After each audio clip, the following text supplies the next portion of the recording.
I watched Iman Gadzhi's video, how to take back control of your life, um, how to take back control over your life. And it's a video outlining what monk mode is. I'm kind of like familiar with what the premise of, entering into a state of like organized productivity is. Like I've heard of similar things, but this particular video was really helpful and inspirational, and I thought I'd try do that, and I did, and I've done like a week of it, and I just wanted to outline how I found it, the difference of sort of how I expected it to be at the start versus at the end, and yeah, just sort of give progress report as I want to start doing anyway, to keep myself more accountable, track my progress, help other people, etc., etc. Anyway, so at the start of the year, for a New Year's resolution, I wanted to delete TikTok anyway. So I sort of was beginning to make these steps anyway. And I deleted TikTok because it was honestly taking up so much of my time. I had an addiction to it, as I have an addiction to my phone if I don't regulate it anyway, as most people do anyway. So I was like, if I want to start a business, I want to be more productive, I want to do all of these things, I'm not going to do that. I'm not going to be able to do that if, I lie down on my bed and just like whip TikTok up and, watch it. Anyway, I digress, but I'd already made that step at the start of the year. So it felt like I was furthering this. So I watched the video and I wrote down the things that I wanted to do that from this video, because he outlines like, things like no caffeine and stuff like that. Like, I don't drink coffee, so that didn't really apply to me. But yeah, like I wrote a list of things I wanted to like achieve every day to like having a productive day. One of those things was NoFap. I've done NoFap before. I've done it for like 3 months. I found it like somewhat challenging at the start last time. But then it got easier to the point where at the end of it, I was like, I don't even, I'm consciously breaking this. I didn't like break because I wasn't in control. So yeah, I was kind of used to that. So like over the week, like, it's easy. Like I didn't have a problem with it, but I'm just gonna outline what I said I'd do anyway. So no fat was one of them. Work every day and no days off, and like yeah, I'll just go through what I thought it was gonna look like, and then I'll get to how it actually ended up, like all the discoveries and stuff that I found.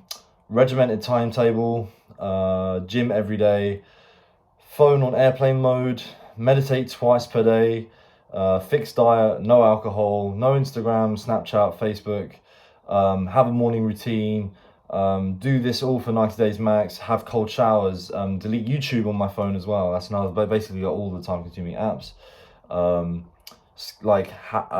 Have scheduled calls and stuff, so a time allotted to make sure that I keep in contact with people, because I think that's important to actually pick up the phone and make the effort.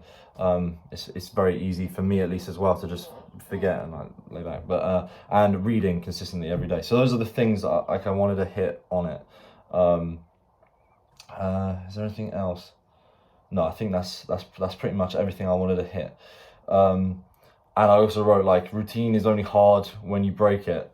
Saying no and sacrificing things is how. And then I just didn't finish the sentence. I think I was meant to say is how you get shit done. Anyway, so how did I find it? NoFap. Going back to the start of the list. NoFap, easy. As I was saying, I kind of just, I can just switch it off. I think that comes with a level of mindfulness as well. Like if you just naturally, if you've been practicing your mindfulness and aware of your feelings and stuff, and like, I also find it helps when you've got like a lot lying on the issue. So like, I'm like, I don't want to break this because like I'm in this zone now. Like if I fuck up this one thing, then there's a cascade effect of like, oh well, then I'll also feel like it's okay to break this thing and this thing, and it's just like, yeah, I didn't really struggle with that, but I know a lot of guys do, and it's a big problem, and sometimes it takes a good few attempts. Like my first time, it took me a couple of attempts to really get the big streak, but Work every day, no days off. So that was like, I thought I was going to do like the same amount of work every day and be able to sustain that. Over the week, I kind of realized that that's not really a sustainable thing, and I'm going to need to like do a bit less work on the weekends.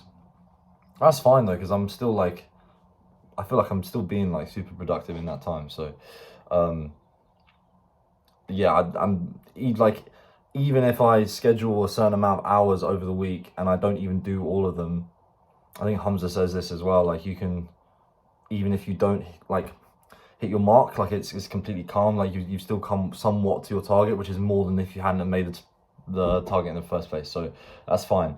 When it comes to a regimented timetable, what did I say? Yeah. That's the same thing. Like, even if, I say I'm gonna read for an hour and only read for 45 minutes, like that's 45 minutes more than I would have done. And also as well, that's kind of good because if you try and, if I'm like, I'm gonna read, but you don't incorporate into a timetable, then you can like read for 2-3 hours easy, and then you don't touch that book for like 2 weeks, 3 weeks. So you've done 3 hours of reading in 3 weeks. But if you read for 1 hour a day and you're like, okay, the alarm goes off and it's time to stop reading, then, I can do 7 hours a week, easy. So it's just a bit like more sustainable, easier to do little bits over a long period of time. Gym every day. That was like, I kind of hit a point where I'd done like chest and tries, I'd done back and buys, and like I have a lower back injury, so I was like, oh, I can't even really do the legs today. So I had to like sort of think outside the box and then adapt it a bit. So I was like, oh, I realized that my gym has a swimming pool. I was like, oh, that's a great opportunity for me to swim, do a bit of cardio, get that in there. So yeah, it means that, like, rather than gym every day, it should be like do something active every day. Like, another thing I want to do to pushing forward, like, as if, if I've done those 3 days and I'm like, my back is feeling, not great, then I can just stretch, do like a designated stretch for that day. That'd be really good for my back, the rest of my body, good for recovery, all of that stuff. I'd put that in that slot happily. One of the things, yeah, put my phone on airplane mode. That's something that Iman says to do, and that's how it helped him like get his first $1 million or whatever. For me, I don't want to be uncontactable. Like, if my sister calls me and says like I need a lift, like I need to be able to get that text or that call. Or if like if a friend needs to like text me, I'll be like, that's fine. So relating to the other points of like just deleting, I deleted Snapchat, Instagram, YouTube, all of these things. Those were the big distractions for me. And I think like, group chat on Snapchat, that going off was actually causing a lot of distractions, and like I was like looking away to my phone and stuff. So I think that was the big issue. And I'd like, someone texting me isn't actually like a big deal. I don't really need to be on airplane mode. That might change, I'm only saying this first 7 days, this is what I've just found out. I might be wrong and I might need to do that, but in order to focus. But I think kind of, finding a bit of that middle ground for me has been where I'm comfortable. What's the next thing? Meditate twice a day. I mean, it was incorporated into my morning routine, and that was like the worst bit of my morning routine. I really didn't enjoy doing it. And having like done a bit more spiritual work recently, I want to actually do like one big meditation in a day. It's like kind of over an hour a day, for like a yoga meditation. I can maybe make a video explaining all of that stuff, but I'd rather do that than like loads of small little meditations during the day. I think personally, my preference, I think that works better. So I've had to like rejig the schedule that I wrote to incorporate that. So yeah, that's just what I found works better for me. Fixed diet, I have no problem eating the same thing every day. Like, I'll just, like, if I know it's healthy and I'll eat it, like, it doesn't mean it tastes like shit, just means it's like the same thing every day. And so for some people that's like, oh, I can't do that. It's like, as long as I'm happy getting this, I know I'm getting what I need for the gym. And I'm not saying my diet's perfect, I'm still working on it. I need to research, I want to like get into like nutrition and know what I'm talking about a bit. But for now, I'm like, you know, what I think is best, I'm gonna just keep doing that, and I'm happy to do that. I have no problem like really doing that, especially after the gym as well. I'm just like hungry. I just want to eat as much as possible, so I'm not too fussed. And no alcohol, I have no problem with that. Like I am a drinker. Like I drink, but I'm not, you know, to not drink for, if someone said to me, you can never drink again for the rest of your life, I do not care. Like I'm like calm. It's, you know, I have a good time doing it, but I'm not, you know, it's not a big deal for me to not drink. I know for some people that's like, oh, to cut, you know, I have a beer at the end of the day and like not be able to have that, that's like a big deal. I don't really give a shit. It's fine. No Instagram, Snapchat, Facebook, or YouTube, all of these things. Yo, like hard. Like when I first deleted TikTok at the start of the year, I'd like, you know, look in my bed and be like, shit, I really want to sit on that fucking bed and watch some videos. You know, I could feel it in my wrists. It's kind of a weird feeling. Like I feel compelled to do this, and to not do that was strange. At the start, and then for this week, this Monk Mode week, it's been, you know, it's been a, you know, at the start, it was a bit like, you know, I felt the compulsion to do it. It's always like, you know, it's not being present, not really being happy in the moment, sitting with yourself, or, you know, you've got a minute, or you're just on the toilet or something, and it's just like, you'd rather, excuse me, you'd rather, you know, look at your phone or do something else, and I think I kind of started to get used to that and find it easier, but it's not easy. I think it was not as bad as TikTok though. Like TikTok was really the hard one to give up. Yeah, YouTube I think was, out of Instagram, Snapchat, and YouTube, the three main ones that I deleted. I think YouTube was the hardest, because that's like something I can just, you know, when I'm eating, I can like chuck something on and it just plays. I haven't counted like music and audiobooks in this, because I don't feel like, if I'm listening to music, I'm most likely doing something productive or driving, you know, like I'm not wasting my time doing that. Same for audiobooks as well. Like it's because it's something to just be in about. No, I probably shouldn't. If I was going to do like a dopamine detaux or something, you know, you can go all the way. For me, I just didn't see it really necessary. Like I'm never not going to listen to music, and I'm never not going to listen to audiobooks. I'm never going to waste my time doing either of those things, really, I don't think. So I didn't see a need for that. Morning routine, you know, I've adjusted it. Like there's no meditation now, but like I enjoyed it actually. It was quite nice. Like something I did was I put my phone charger on the other side of my bed, so, you know, when I actually go to bed and I read, then like I don't have my phone sort of in my proximity. It's not like tempting me, it's just like out of the way.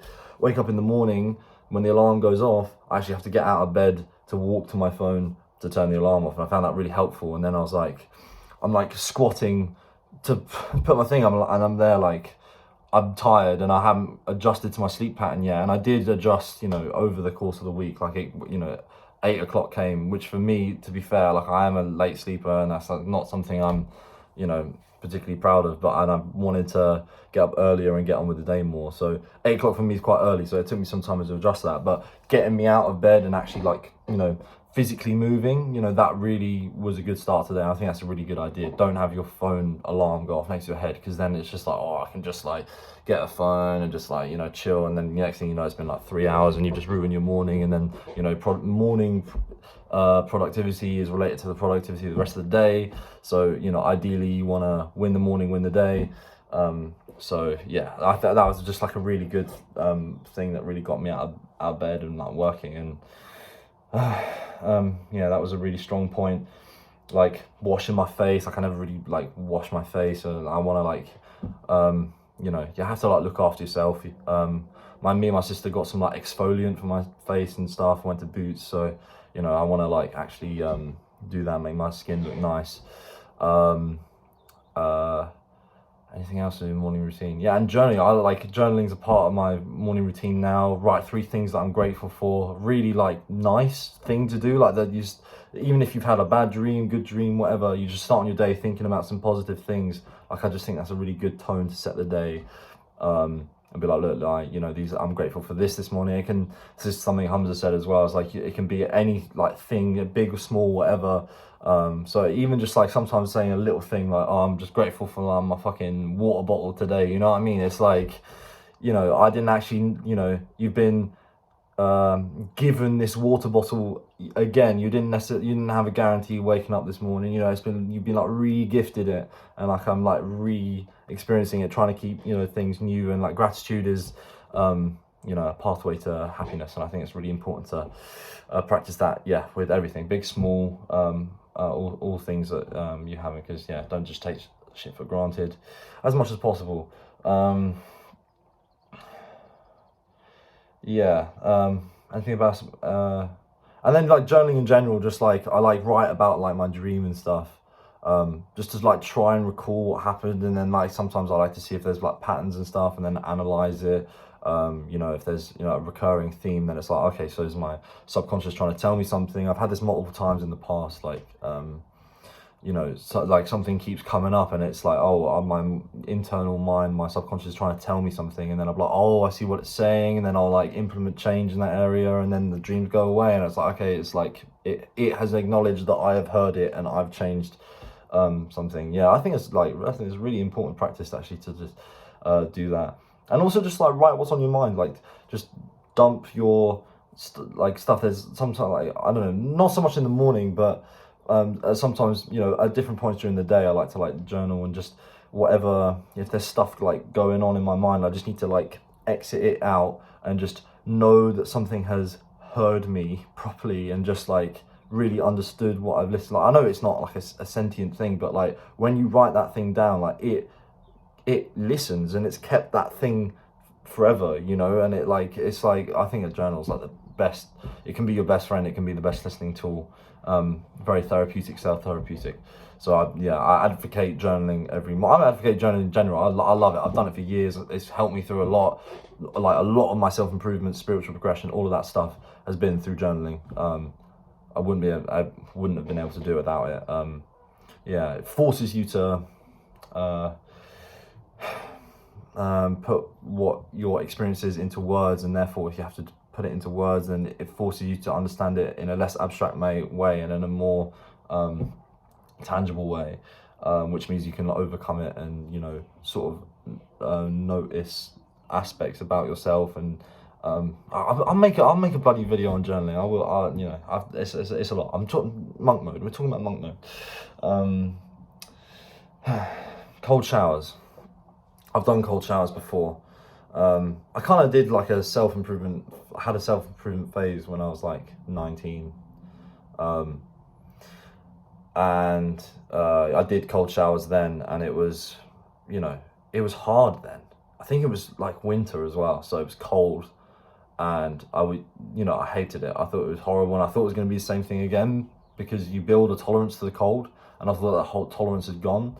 But quite quickly, actually, you know, within a few days, like I was like, I'm kind of okay with this. I think maybe it might be that if you do it, then you might not ever go back to that first like virgin way of experiencing the cold. That might change you forever. I don't know. I'm not a cold expert. I'm not Wim Hof, you know. I'm just saying it. I didn't find it as challenging as I thought I did, which was nice. With a bit of experience. Maybe I'm just less of a pussy now as well. I don't know. Yeah. I didn't actually. I think I was like a bit too involved with the work and like the experience and stuff to like actually follow up on the scheduled calls things. I need to like do that. I need to reach out to people more and do that. I think maybe in the coming weeks I'll do that and get that connection. Reading was fine. Reading was no problem. It's just like I wish. I've incorporated about like an hour of reading into it, and it's still like I do it, and it doesn't feel like I've actually read that much. Maybe I'm a slow reader. I've seen things on speed reading. I think in the book I'm reading it talks about speed reading. I'm like, I mean, I'll try. I think that needs to happen, because, you know, efficiency can be more important than just how much brute force work you're doing. So someone could read more than me in half an hour than I do in an hour, just because they've actually taken the time to learn that skill. That's a whole thing.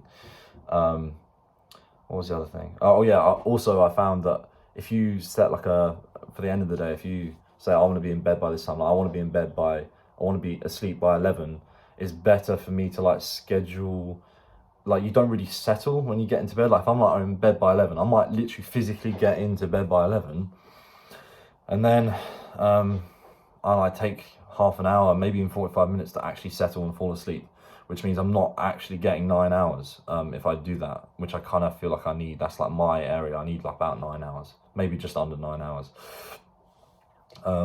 So I changed the schedule, and I said like, let's just go to bed like half an hour earlier. You know, come back from the gym. I like to gym in the evening, so like when the gym's like nice and quiet, I just feel like as well, like something to look forward to. I love going to the gym and have no problem doing that. So yeah, go to the gym late, and then sort of, you know, eat and then have the cold shower, and then get into bed maybe even half an hour before, like aim to do that. I put it into the schedule, so like it is like, you know, more of a realistic target. And then once that happens, then I can like settle, maybe read a bit, and then by the time 11 comes, I'm like, oh, okay, I can like turn the lamp off and actually like doze off, and I'm more likely to get my full sleep if I do that. I've literally, I haven't spoken that much non-stop in a long time. I think that's it. But that was good. That was actually like one of the most productive weeks I ever had. It was like really good week. I want to like keep doing it. I keep making adjustments. Like I'm by no means perfect. You know, there's probably shit I'm doing that's completely wrong, that I'll like laugh at some point. But that's just like my experience with it. And in the first week, I think, you know, for someone that is interested in doing monk mode, that like they might be able to listen to what I've said and then take those things forward, so you don't spend a week figuring it out for yourself. Oh, but at the same time, inevitably everything is going to be so personalized. Like, you know, certain things I like doing or something that I find productive might not work for other people, vice versa. Like some things just aren't applicable, etc., etc. So yeah, you know, it's completely case by case, and you are just gonna naturally have to figure it out for yourself. Anyway, thank you for watching. See you later.